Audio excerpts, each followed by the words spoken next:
Buongiorno, benvenuti qua alla prova di un prodotto eccezionale, un prodotto che in Germania forse esiste già ma non siamo sicuri. Comunque è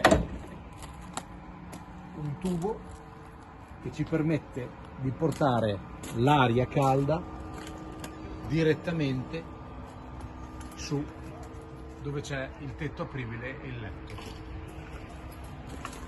Prerogative di questo tubo particolare, l'azienda è sempre la Damfresh, il tubo si chiama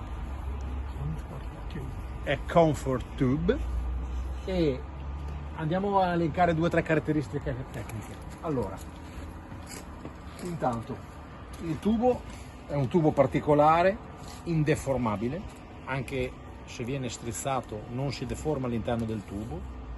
Fuori è un tubo corrugato, dentro un tubo liscio per cercare di migliorare assolutamente il flusso d'aria.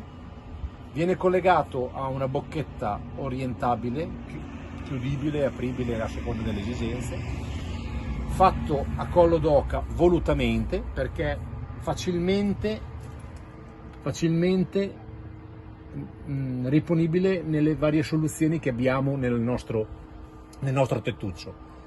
Ci si può creare un laccio, un gancio, è molto leggero, quindi non abbiamo bisogno di un attacco molto particolare, ma la cosa più importante tra tutte è l'attacco, come avviene l'attacco.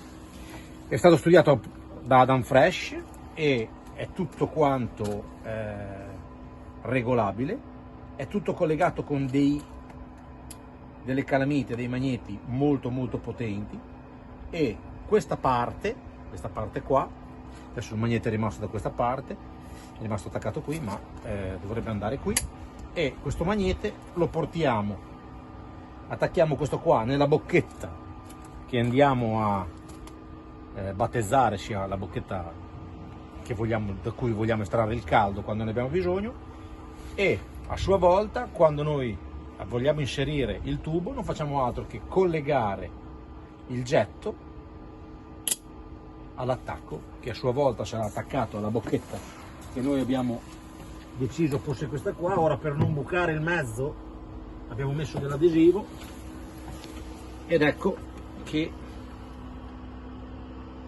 in questo modo stiamo portando il caldo verso l'alto. Il tubo è più di 3 metri, eventualmente lo possiamo tagliare nel caso che decidiamo sia troppo lungo, lo possiamo tenere così, possiamo fare come ci pare, e a quel punto qua io sento già l'aria calda uscire. Abbiamo fatto la prova con il termometro, siamo intorno ai 37-38 gradi, l'avevamo appena acceso da pochissimo, ed effettivamente crea un bel flusso d'aria che ci porta l'aria appunto per riscaldare il nostro ambiente, che diventa quindi utilizzabile anche in climi rigidi. Quindi bella idea, confortevole, migliora tantissimo la possibilità di potersi scaldare appunto a bordo e quindi di poter utilizzare il tetto a soffietto anche nei mesi invernali. Grazie a Damfresh, anche stavolta ci avete preso.